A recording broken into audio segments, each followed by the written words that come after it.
Il y a un mécanisme de contrôle ultime qui est utilisé aujourd'hui presque par tout le monde, presque pas vraiment par tout le monde, et personne parfois ne s'en rend compte. Donc c'est un mécanisme en fait qui est utilisé, comme je l'ai dit, pour contrôler des personnes, ou que nous-mêmes nous utilisons pour contrôler les autres, parfois sans nous en rendre compte. Et c'est quelque chose qui est massivement utilisé dans la société et cela a un impact extrêmement incroyable. Nous allons voir aujourd'hui un peu plus en détail le contrôle plus précisément comment est-ce que les émotions nous contrôlent et comment est-ce que nous avons été manipulés par nos émotions. Et c'est toujours fascinant en fait de penser que nous faisons, que ce que nous faisons aujourd'hui ou bien présentement, actuellement, que ce que tu es en train de faire présentement, que en fait c'est ce que tu as vraiment envie de faire. Tu vois, c'est ça que nous pensons, c'est ça que nous nous disons que ouais, mais ce que je fais, c'est vraiment ce que j'ai envie de faire, c'est vraiment, ouais, c'est ça en fait. C'est de se dire que ce que tu es en train de faire maintenant et ce que tu as vraiment envie de faire, que c'est ce que tu veux faire, que c'est ta propre volonté. Mais nous ne voyons pas jusqu'où est-ce qu'il y a le contrôle derrière à travers nos émotions. Les émotions, vraiment, c'est un outil de contrôle. Peut-être ce n'est pas le but pour lequel nous avons des émotions, mais voilà comment est-ce que les émotions ont été utilisées de façon vraiment primaire depuis la création de l'être humain. Et là, tu vas me demander, est-ce que tu connais comment l'être humain a été créé? Oui, je sais comment l'être humain a été créé, je sais quand est-ce qu'ils ont été créés, et je connais ce processus-là. Mais aujourd'hui, nous allons parler de les émotions, le mécanisme de contrôle. Comment est-ce que... Donc, comme je mentionnais, les émotions, c'est un mécanisme qui a été utilisé. C'est quelque chose que nous avons, mais qui a été exploité pour contrôler l'être humain. Il y a un documentaire du nom de The Century of the Self. Si tu ne l'as pas encore regardé, je te l'encourage vivement. Il est constitué de 4 épisodes à 1 heure de temps. Donc, c'est environ 4 heures de temps. C'est un documentaire qui dure environ 4 heures de temps. Et là-bas, il montre comment Sigmund Freud et son cousin Edward Bernays, comment est-ce qu'ils ont transformé la société en une société de consommation. Et en faisant comment? En manipulant les émotions des êtres humains, des individus. Par exemple, le fait que les femmes fument aujourd'hui, c'est quelque chose qui a été mis sur pied par l'industrie du tabac. Dans les années 60 par là, l'industrie du tabac avait juste l'homme qui fumait.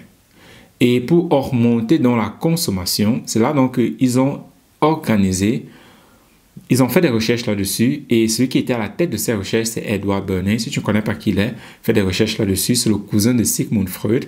Et il a utilisé donc des recherches de son oncle pour mettre sur pied des techniques pour manipuler l'être humain à faire ce qu'on veut de lui.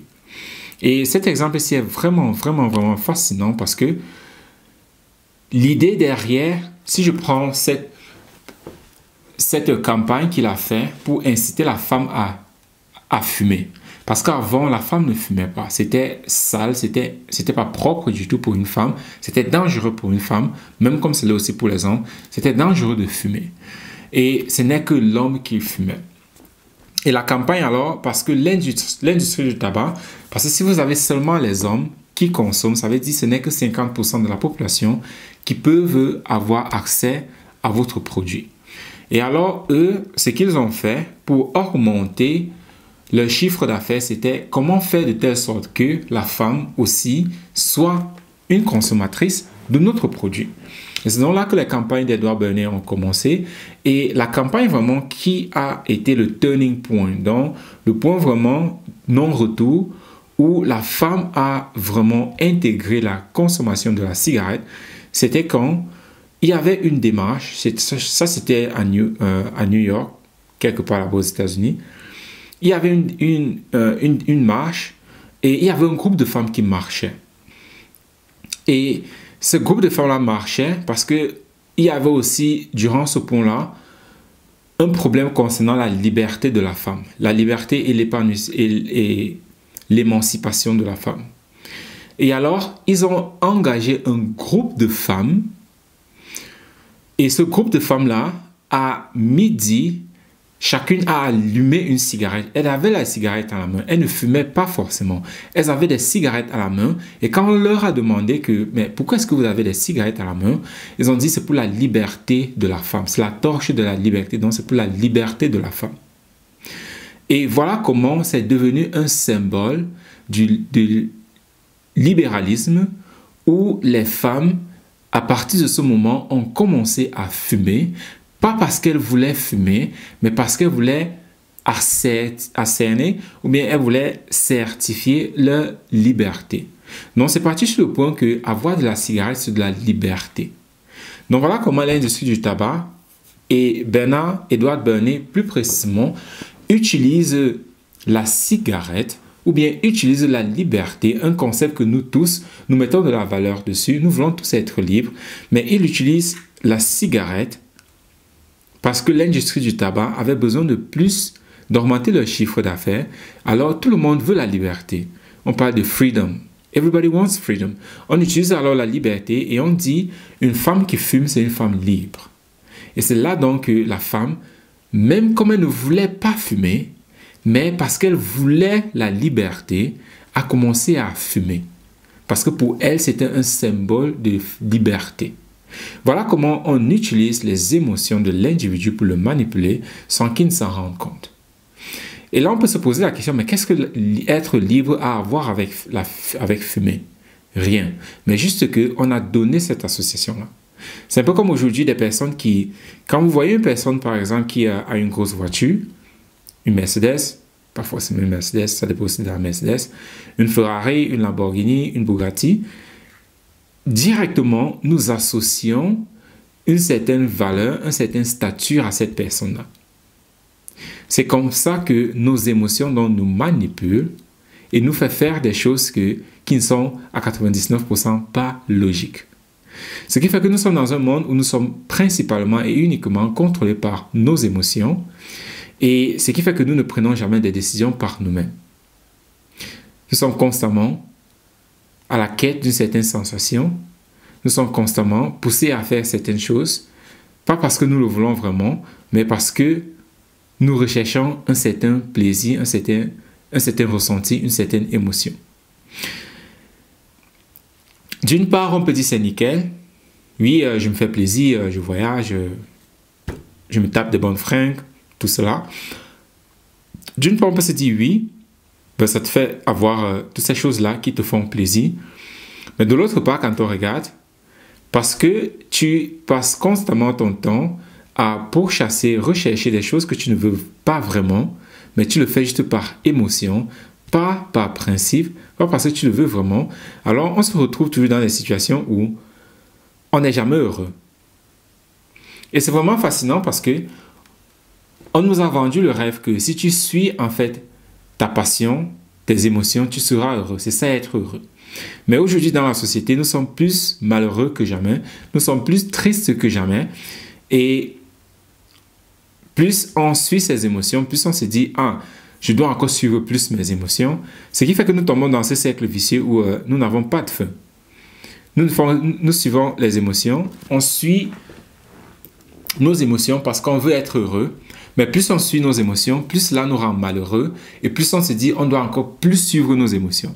Ce qui fait que nous sommes donc dans un cercle vicieux où nous n'avons pas vraiment de fin, mais nous sommes complètement emprisonnés à l'intérieur.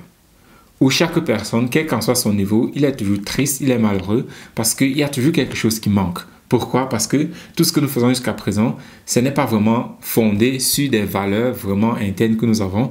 Et ce qui est vraiment fascinant aujourd'hui, même si tu parles de valeurs aux personnes, la valeur aujourd'hui a été marchandisée en émotion. Parce qu'une fille récemment me disait, elle, ce qui lui plairait dans sa vie, c'est d'avoir quelqu'un sur qui elle peut compter. Et pour elle, c'était une valeur sur laquelle elle mettait vraiment de l'importance. Et en écoutant ça, on s'est dit, oui, mais ouais, c'est bien avoir une personne sur laquelle on peut toujours compter. Donc, quelqu'un sur qui, quel que soit ce qui se passe, on peut compter sur cette personne. Et la question maintenant, c'était, mais pourquoi? Elle dit, mais parce que c'est important. Oui, mais pourquoi? Non, mais parce que c'est important d'avoir quelqu'un sur qui on peut compter. Oui, mais pourquoi? Oui, en fait, je n'ai jamais eu ça dans ma vie. Mes parents n'étaient jamais là. Je n'ai jamais compté sur personne. Voilà pourquoi c'est vraiment important pour moi d'avoir quelqu'un dans ma vie sur qui ou bien sur lequel je peux compter. Et c'est là que elle s'est ouverte et elle s'est rendue compte que même ce qu'elle appelle aujourd'hui valeur, ce qu'elle place sa valeur dessus, c'est juste une émotion qu'elle est en train de pourchasser, mais elle ne s'en rend même plus compte. Parce que ici, elle explique bien comment. Ah, ok, elle s'est rendue compte que la raison pour laquelle elle voulait cela, c'est parce qu'elle n'a jamais eu ça dans son enfance. Mais pour elle, c'était quelque chose de... Elle a vécu toute sa vie comme ça, où elle met énormément de valeur sur, ok, ça doit être quelqu'un sur qui je peux compter. Si je ne peux pas compter sur toi, alors je ne peux pas te faire confiance, alors rien ne peut se passer. Et c'est vraiment fascinant de voir comment, comme je disais, même ce que nous mettons la valeur dessus aujourd'hui, c'est devenu des choses purement et simplement émotionnelles, éphémères, qui n'ont vraiment pas d'essence. Et si nous mettons notre valeur sur des choses qui n'ont pas d'essence, est-ce surprenant que notre vie ressemble à du chaos aujourd'hui? Est-ce surprenant que nous ne comprenons plus vraiment ce qui se passe à l'intérieur de nous? Est-ce surprenant que nous soyons toujours mécontents, tristes, frustrés, en colère, pas satisfaits de qui est-ce que nous sommes? Non, ce ne l'est pas. Pourquoi? Parce que nous nous laissons manipuler et contrôler par nos émotions. Nous n'avons plus de libre arbitre. Nous sommes devenus l'esclave de nos émotions. Et aujourd'hui, c'est quelque chose qui va encore malheureusement s'empirer. Parce que quand nous regardons l'évolution du monde, avec la technologie, l'intelligence artificielle surtout, et nous avons déjà des cas où des personnes ont perdu la vie à cause des intelligences artificielles. ChatGPT, des personnes qui se sont suicidées parce que un garçon de 12 ans qui s'est suicidé parce que sa copine, une intelligence artificielle, a rompu avec lui. Un autre s'est suicidé après avoir assassiné sa maman parce que son intelligence artificielle lui a dit qu'il ne devrait pas faire confiance aux personnes autour de lui. Donc voilà jusqu'où est-ce que nous sommes en train d'aller avec cette manipulation émotionnelle parce que nous avons perdu le contrôle sur nous-mêmes, nous avons perdu le contrôle sur nos émotions et nous nous laissons aujourd'hui guider, contrôler, manipuler par nos émotions et le pire en fait c'est que nous ne nous en rendons même pas compte. Je pense que c'est la pire des choses parce que si au moins on se rendait compte de cela, parce que toutes ces personnes-là qui ont vécu cela, si vous leur demandez, ils vont dire non, je suis ok, je suis normal, je prends mes décisions, c'est ma décision que j'ai prise.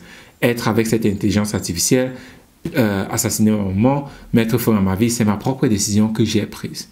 Mais on ne s'en rend pas compte que nous sommes complètement manipulés par nos émotions.